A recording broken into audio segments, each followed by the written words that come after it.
इतिहास लिखा है इसमें, कुछ खास छिपा है इसमें। इतिहास लिखा है इसमें, कुछ खास छिपा है इसमें। मर्यादा है, कोई वादा है, विश्वास रखा है इसमें।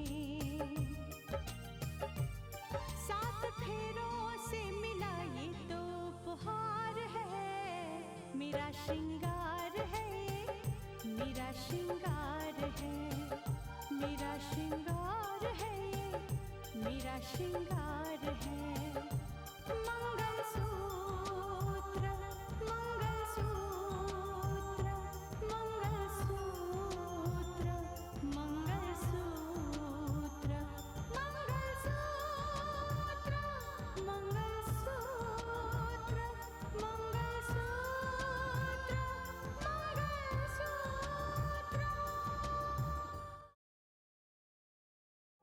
और आज भी दिल में ये बात घूमती रहती है कि कब मैं यहां से छूटूं और उस जज आदित्य प्रताप सिंह को सबक सिखाऊं। देखो, कभी कभी हालात ऐसे हो जाते हैं जो रिश्तों के टूटने की वजह बन जाते हैं, लेकिन खून के रिश्ते इतनी आसानी से थोड़ी ना टूटते हैं। ये जहर बाहर देना चाहिए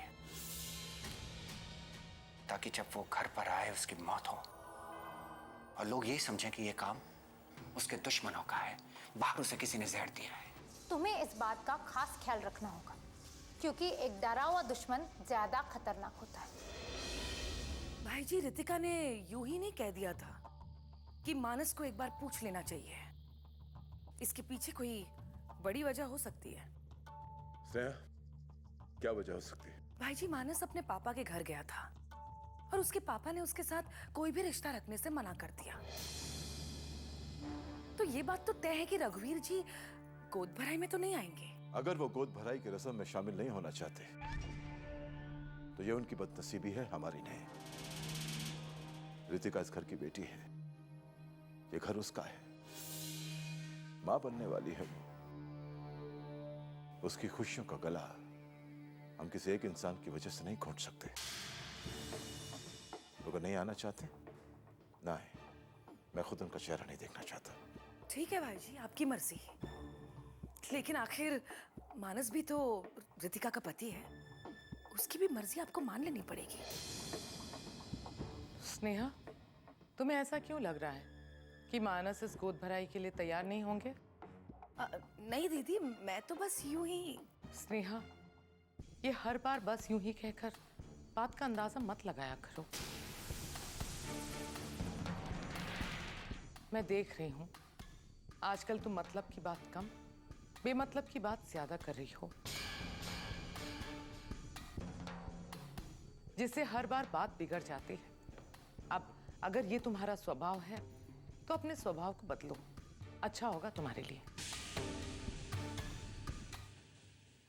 भैया, मानस इस गोद भराई के लिए तैयार हो गए हैं। हाँ, क्यों नहीं करेगा? समझदार सुलझा हुआ लड़का है।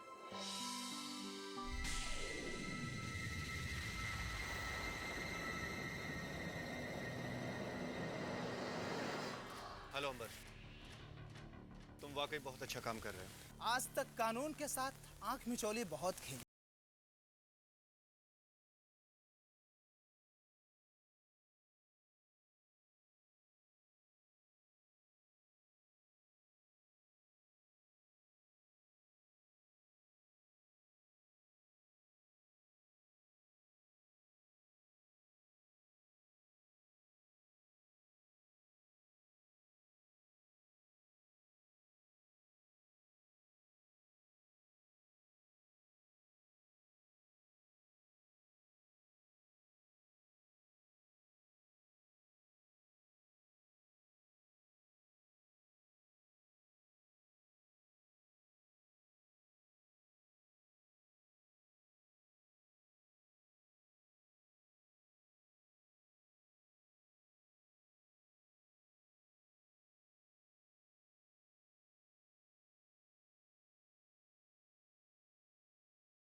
इस शहर की एसपी रितिका की फ्रेंड है,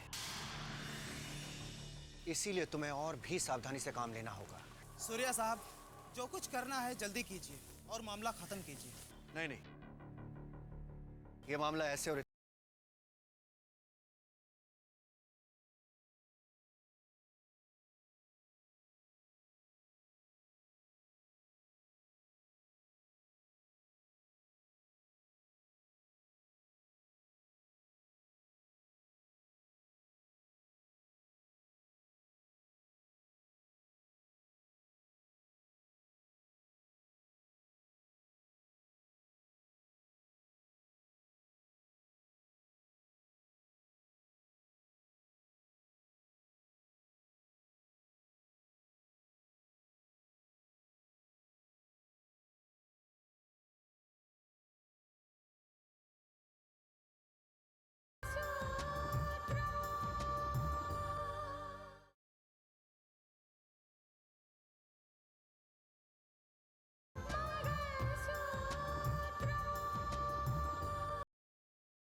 क्या बात है स्नेहा? दीदी बुरा मत मानिएगा, लेकिन आप कुछ दिन पहले ही इस घर में आई हैं और ऐसा लगता है कि आप ही को इस घर की फिक्र हो। ये कैसी बातें कर रही हो तुम? मैं तो चाहती हूँ कि इस घर के हर सदस्य को, हर किसी की फिक्र हो। मुझे लगता है मेरी बात बुरी लग गई तुम्हें। आपको पता है रघुवीर जी और मानस के बीच में किस तरह की बातें हुई है? वो रितिका को अपनाना नहीं चाहते हैं और इसलिए मानस ने उस घर को छोड़ दिया। और आपको ये लगता है कि रघुवीर जी अपने बेटे को वापस हासिल करने के लिए कुछ नहीं करेंगे? ये क्या कह रही हो तुम? बहू से नफरत और बेटे से प्यार, ऐसे में उनका अगला कदम क्या हो सकता है, ये आप लोगों को सोचना है। क्योंकि रघुवीर जी कोई ऐसे वैसे इंसान तो नहीं है ना। तुम कहना क्या चाहती हो स्नेहा? रघुवीर जी मानस को वापस हासिल करने के लिए क्या कर सकते हैं? साफ साफ कहो। ये तो वही जाने, आप खुद समझिए। मैं साफ साफ क्या कहूं? मैं अच्छी तरह से समझ गई स्नेहा कि तुम क्या कहना चाहती हो। तुम ये कहना चाहती हो ना कि रघुवीर जी अपने बेटे को हासिल करने के लिए रितिका के साथ कुछ भी कर सकते हैं, कोई भी साजिश रच सकते हैं, यही ना? कुछ भी हो सकता है दीदी। अब हमें हर बात को सोचकर चलना होगा। इस दुश्मनी के बीच आप लोग गोद भराई की खुशियां मनाना चाह रहे हैं। ये तो रघुवीर जी के जख्मों पर नमक छिड़कने वाली बात है ना। गोद भराई का फैसला तो आपने कर ही लिया है, एक बार फिर सोच लेना।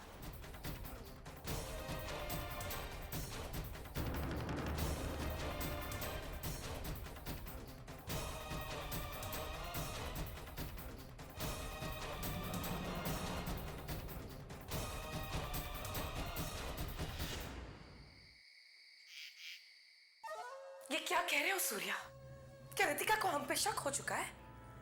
रितिका कोई नहीं, मुझे लगता है कि भाई जी को भी हम पर शक हो गया है। वो शायद ये समझ रहे हैं कि ये धमकी भरे फोन वाला मामला कुछ और ही है। ये पुलिस भी ना कहां तक सोचती है। मैंने रघुवीर का नाम लेकर बात घुमाने की बहुत कोशिश की, लेकिन पता नहीं भाई जी को उनके ऊपर कैसा विश्वास है। इसके पहले कि ये बात बढ़े या फैले, हमें इस मामले को अंजाम देना ही होगा। हाँ, कल रितिका गांव के दौरे पर जाने वाली है। अगर कुछ ऐसा हो जाए कि इस दौरे के दौरान ही हम उसको जहर देने में कामयाब हो जाएं, तो सारा मामला आसान हो जाएगा। कोई हम पे शक नहीं करेगा। सब यही कहेंगे कि गांव में गई थी और सांप ने काट लिया। भाई, गांव में सांप भी तो होते हैं। लेकिन दौरे पर रितिका को जहर कैसे दिया जाएगा? रितिका की जान को खतरा है। इस बात का डर हमें घर में सबके दिल में पैदा करना होगा, और इस डर का फायदा हम उठाएंगे। रितिका अपनी जान के डर से कभी भी अपना दौरा रद्द नहीं करेगी, और ऐसी हालत में मैं रितिका के साथ जाऊंगा उसकी हिफाजत के लिए।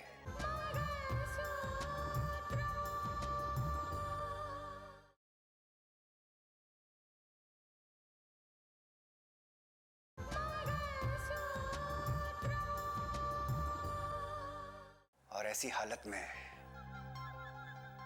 मैं रितिका के साथ जाऊंगा उसकी हिफाजत के लिए। भाई, क्यों ना जाऊं? आखिर मैं उसका चाचा हूं, हैं?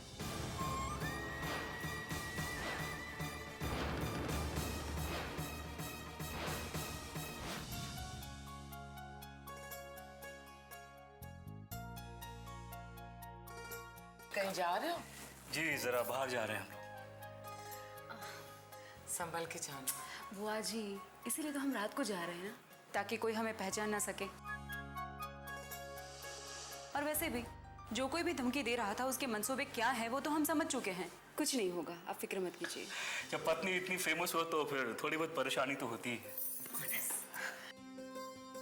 रितिका, लेकिन जब तक वो पकड़ा नहीं जाता तुम्हें सावधान रहना होगा। मुझे तो लगता है कि तुम्हें जाना ही नहीं चाहिए। सूर्या जी, आप चिंता मत कीजिए, हम कहीं दूर नहीं जा रहे हैं।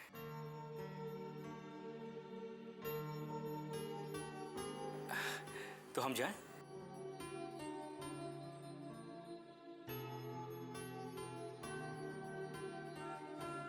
दीदी, आप जानती हैं कि रितिका के खिलाफ शहर में माहौल बना हुआ है। इतने सारे दुश्मन हैं उसके, फिर भी आपने जाने दिया।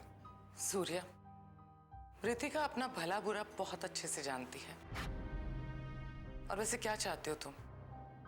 रितिका डर के मारे घर में छुप के बैठ जाए? तुम बिल्कुल चिंता मत करो, रितिका को कुछ नहीं होगा।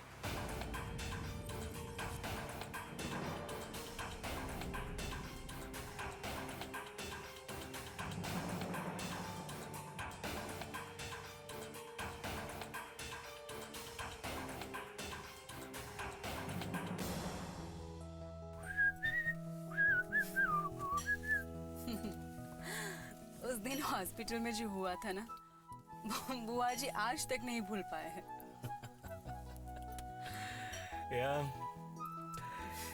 ऑफिसर बनने का मतलब शायद यही होता है कि इंसान को अपनी पर्सनल लाइफ भूल जानी पड़े।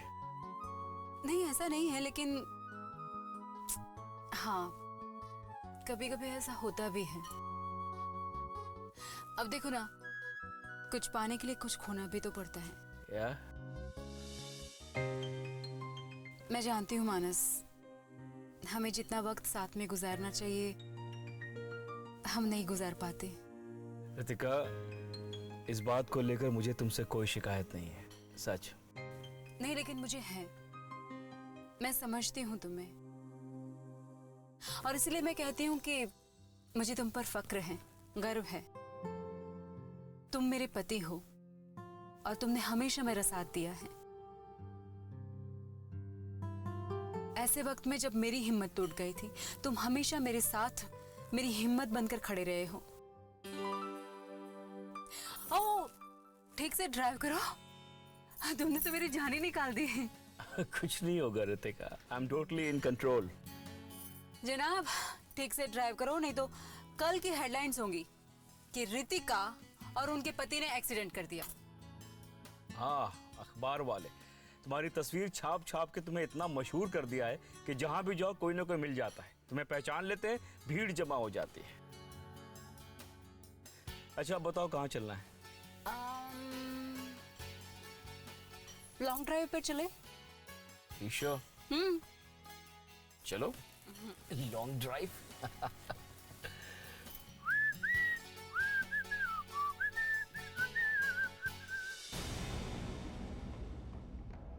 हेलो। हाँ बॉस, कैसे याद किया? सुनो, ध्यान से सुनो।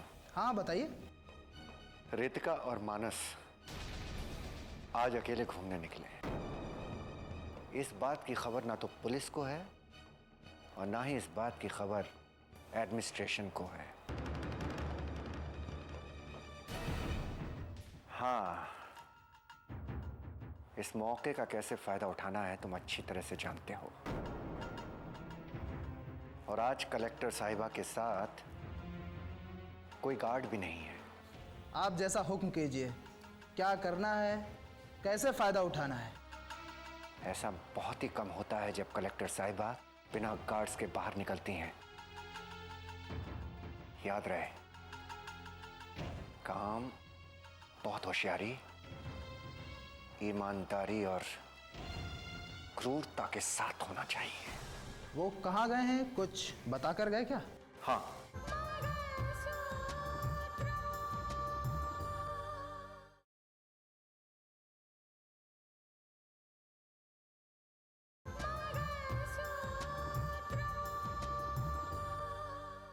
वो कहाँ गए हैं, कुछ बता कर गए क्या?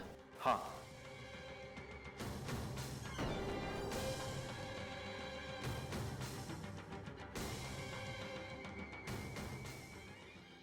लेकिन वो वापस। ठीक है बॉस। तुम्हें किसी भी तरीके से उन दोनों तक पहुंचना है। गाड़ी का नंबर वगैरह मैं तुमको बता दूंगा। काम सावधानी से करना। ठीक है बॉस, आपने जहाँ बताया मैं वहाँ ढूंढूंगा और वो वहाँ मिल जाएंगे।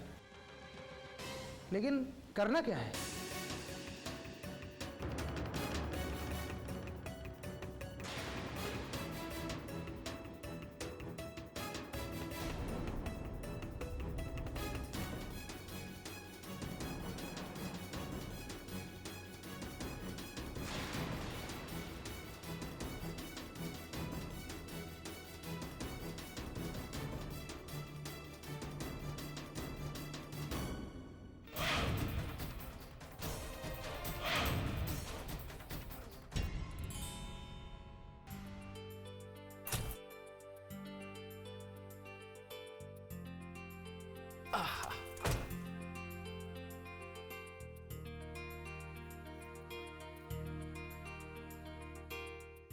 आज तुम घर से बाहर क्या आई, तुम्हारा बचपन जाग उठा।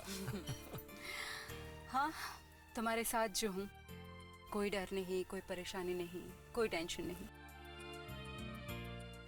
इसीलिए अपना मोबाइल भी घर पे छोड़कर आई हूँ। हाँ, और मुझसे कहा कि मैं भी अपना मोबाइल घर पे ही रख के आऊं। जस्ट इमेजिन, अगर घर पे किसी के साथ बात करनी हो तो? आज किसी से कोई बात नहीं करनी है, कोई टेंशन नहीं, किसी का भी डर नहीं। आज सिर्फ मैं और तुम।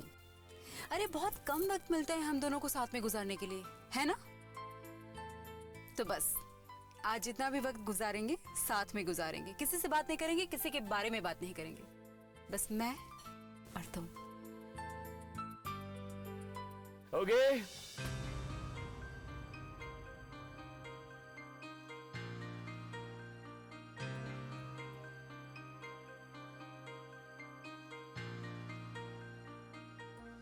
क्या हुआ, इतना टहल रही हो, परेशान क्यों?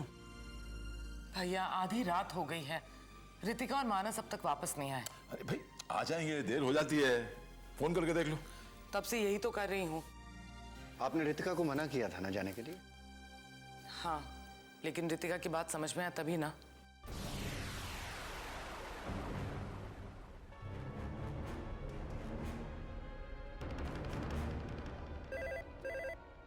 देखो फोन आया।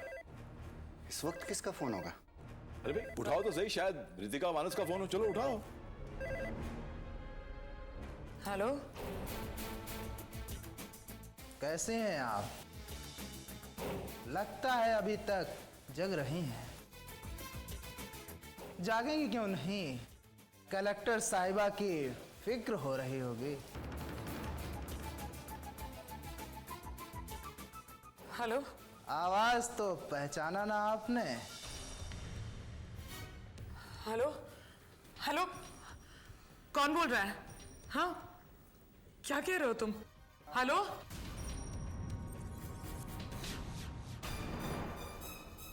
कौन बोल रहा है?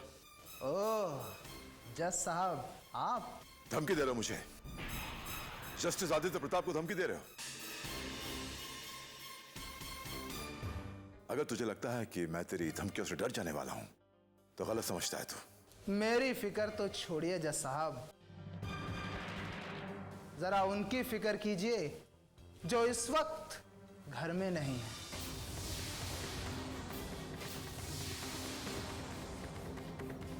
समझ रहे हैं ना आप मैं किनकी बात कर रहा हूं? मैं कलेक्टर साहिबा की बात कर रहा हूं। दरअसल मैंने उनकी कार में एक छोटा सा गिफ्ट रखा है, उसे देख लीजिएगा। कलेक्टर साहिबा बस घर वापस आती ही होंगी।